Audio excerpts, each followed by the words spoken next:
ये लिखा हुआ है कि एक विलयन में बेंजीन का 30 द्रव्यमान एवं कार्बन प्रतिशत में लिखा है कि बेंजीन का जो द्रव्यमान दिया गया वो 30 है, 30 ग्राम है। इसके बाद ये कह रहा है कि प्रतिशत कार्बन टेट्राक्लोराइड में घुला हुआ है, तो बेंजीन के मूल अंश की गणना कीजिए। ठीक, केवल बेंजीन की, जबकि ये कह रहा है कि संग तुम्हारे पास कार्बन टेट्राक्लोराइड भी किसी में घुला हुआ है। ठीक है, तो लिखेंगे दिया है बेंजीन कितने ग्राम है, बेंजीन है तुम्हारे पास 30 ग्राम, राइट। इसके बाद ये कह रहे हैं कि जो कार्बन टेट्राक्लोराइड है, हालांकि विलयन का जो द्रव्यमान होगा वो कितना होगा, विलयन का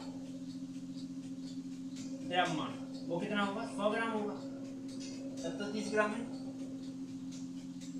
जिसमें से कार्बन टेट्राक्लोराइड CCl3, तो कार्बन टेट्राक्लोराइड ऐसे लिखा है, CC4 होता है, CCl4 होता है कार्बन टेट्राक्लोराइड, तो कार्बन टेट्राक्लोराइड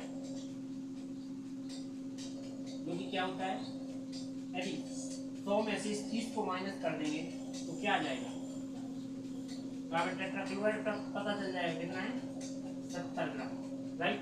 अब अपन को ज्ञात क्या करना है, बेंजीन का मूल अंश ज्ञात करना है। तो अपन लिखेंगे मूलों की संख्या बराबर क्या होता है, फॉर्मूला होता है मूलों की संख्या बराबर क्या होता है, ये होता है द्रव्यमान बटे आणविक द्रव्यमान, द्रव्यमान बटे आणविक द्रव्यमान, आणविक द्रव्यमान। तो मोलों की संख्या उतना जानकारी नहीं है, पर किसकी ज्ञात करना है, बेंजीन। ठीक, हालांकि बेंजीन का तो लिखेंगे बेंजीन की मोलों की संख्या, बेंजीन के मोलों की संख्या,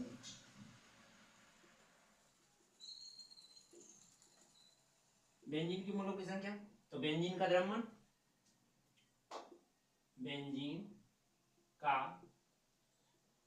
द्रव्यमान बटे कुल आणविक द्रव्यमान, कुल आणविक द्रव्यमान क्या आ जाएगा, समझो। हालांकि इसमें बेंजीन का द्रव्यमान कितना है, बेंजीन का द्रव्यमान है तुम्हारे पास 30 और कुल आणविक द्रव्यमान, हाँ तो जैसे 100, लेकिन तुम्हारे लिए जैसे 100 इसमें से घट गया बेंजीन का, तो बचा क्या, 70।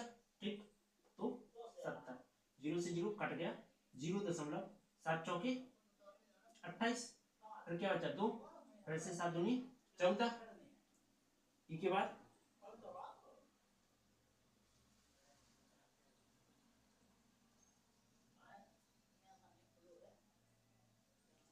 हालांकि बेंजीन का आणविक द्रव्यमान ज्ञात करना था, तो C6H6O6 होता है, C6H6, तो ये होता है आणविक द्रव्यमान। हालांकि ये कार्बन टेट्राक्लोराइड का है, तो इसका ज्ञात करो पहले आणविक द्रव्यमान का, आणविक द्रव्यमान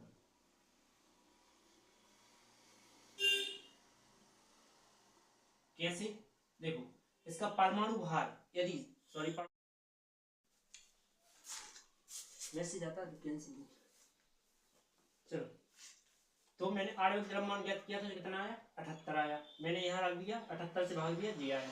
अब ज्ञात करना है किसका, कार्बन टेट्राक्लोराइड के मूलों की संख्या। तो इसके मूलों की संख्या ज्ञात करने के लिए पहले नंबर इसके आणविक द्रव्यमान की जरूरत पड़ेगी, जो कि कार्बन टेट्राक्लोराइड, कार्बन का परमाणु क्रमांक, तो यहाँ बगल में लिख रहे हैं हम कार्बन टेट्राक्लोराइड CCl4 का परमाणु वो आणविक द्रव्यमान, आणविक